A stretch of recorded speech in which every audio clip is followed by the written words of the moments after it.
How to earn the contextualization point on the AP History exam. So, a couple of things we need to start off with is just understanding exactly what does the College Board say about contextualization.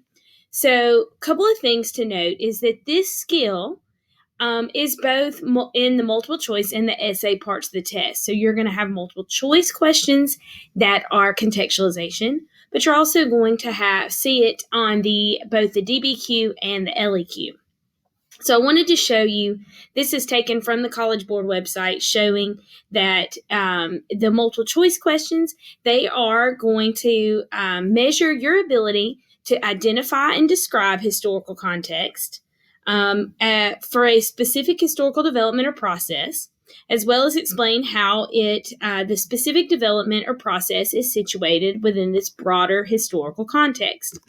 And then it says the exact same language again for the DBQ and the LAQ about your ability to describe a broader historical context relevant to the topic or question. And this could be measured also as on the short answer question.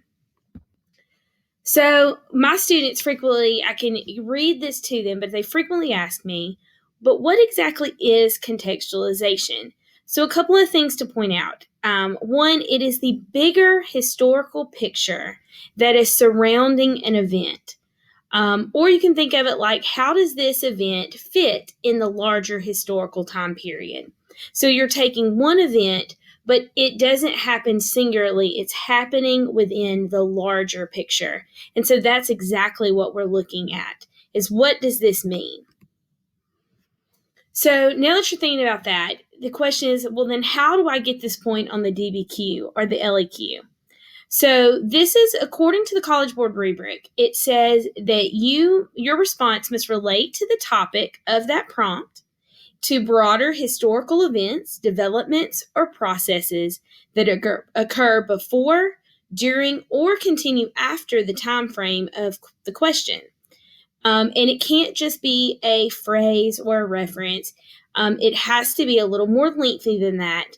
And even though it says you could do before, during, or continue after, please remember that this is very similar to when you see on the old famous analogy of the Star Wars crawl at the beginning of the movie, or my personal favorite, if you watch television, on last week's Walking Dead or on last week's Grey's Anatomy. You're giving that backstory. You're filling your reader in on what has been occurring that caused this moment in the topic of this question. So, to simply put it, to get this point, you have to answer the how and the why we got to this moment in history. If you're answering the how and the why, then you are getting to exactly how this moment fits within this larger picture. So I tell my students, when writing the contextualization, you should try to target about 4 to 7 sentences. This is going to provide you with enough detail about the bigger picture for this specific event. I also tell my students to include a couple of details. This lets your reader know that you actually know what you're talking about, that you understand that bigger picture.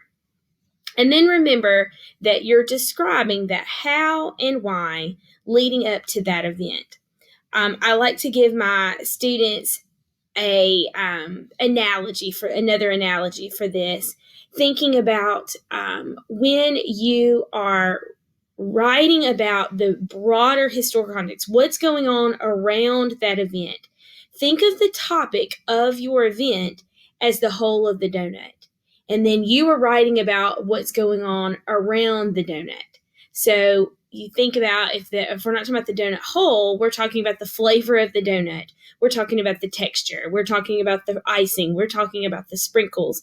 You're talking about things going around that event. So your event is in the center. That's the topic of your prompt.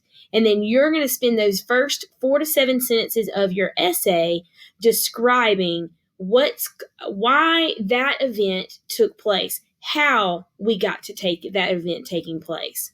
So I wanted to give you a few examples to think about when you're looking at events. And one of the most famous topics that we talk about in APUSH is going to be American Revolution. And so when you're thinking about, well, if the American Revolution is my event, then what was the broader context that led us to this American Revolution? And we know that that is mercantilism, the idea that the British government had this policy on the American colonies that they existed to support and to bring resources into the mother country. But we also know that prior to the French and Indian War, that even though this mercantilism was in place, that the British were actually had a policy of kind of ignoring the colonists, and we call that salutary neglect. And so the colonists were kind of used to doing the economy and the government their way. And after the French and Indian War is over with, we know that Great Britain goes and starts wanting the colonists to pay taxes on the debt that has occurred due to the French and Indian War. And so that is the description, that's the context. We've talked about the how and the why that gets us to the American Revolution. Another example is the progressive movement.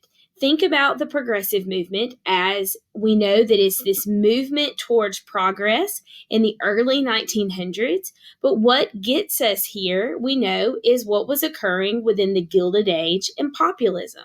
So we know that during the Gilded Age, we see a huge industrial revolution. We see massive amounts of people immigrating and migrating into the urban areas. We, however, also see a lot of corruption in the government during this time period. We also know that we have the farmers who are struggling in the late 1880s and early 1890s, and this breeds the populist movement. And these are people who are wanting to improve society for the farmers, and in turn, they pick up some urban and some labor ideas that will help those people as well. And so this is leading us to the progressive movement, who will take on some of these ideas and try to fix some of these problems that are seen in the Gilded Age. So that's our contextualization. And lastly, another one to think about is World War I. If we're talking about if our essay would be about World War I, then we want to talk about what are those things that are leading us to that. So we could talk about militarism, the building up of militaries in Europe at the time period. To include some detail, we could talk about the fact that Germany has decided to grow their navy to compete with the British. We could talk about imperialism and the idea that the European countries are expanding into Africa. There's a land race where they're going to take over and colonize many of these African countries, since Theodore Roosevelt has kind of helped push the Europeans even more so out of the American continents. And then lastly, you could talk about the alliance systems in Europe.